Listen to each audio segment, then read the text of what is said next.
اللہ ताला ने कुरान मजीद में शिफा रखी है और कुरान मजीद की तिलावत करने से इंसान को शिफा मिलती है। कुरान मजीद की हर आयत में शिफा है।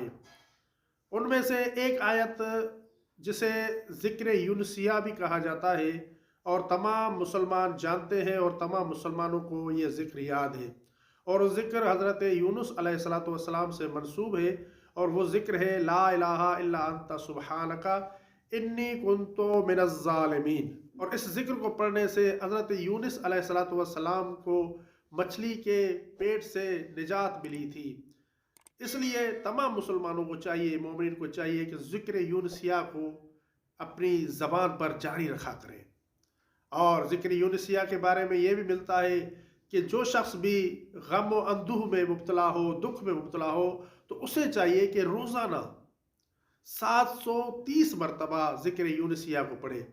जो शख्स भी रोज़ाना 730 मरतबा ज़िक्र यूनुसिया को पढ़ता है, अल्लाह ताला उसके गम व अंदूह को दूर कर देता है, उसकी तकलीफ़ें दूर हो जाती हैं, यहाँ तक कि उसके जो हासिद होते हैं, उसके दुश्मन होते हैं, उसके वो दुश्मन भी ज़ेरपा हो जाते हैं, शिकस्त खुर्दा हो जाते हैं। इसलिए तमाम मोमिन को चाहिए कि ज़िक्र यूनुसिया को अपनी ज़बानों पर जारी रखें। अगर हमारी ये वीडियो आपके लिए हेल्पफुल रही है तो हमारे चैनल को सब्सक्राइब कर लें और वीडियो को लाइक भी कर दें ताकि हमें इस जैसी और वीडियो बनाने के लिए मोटिवेशन मिल सके।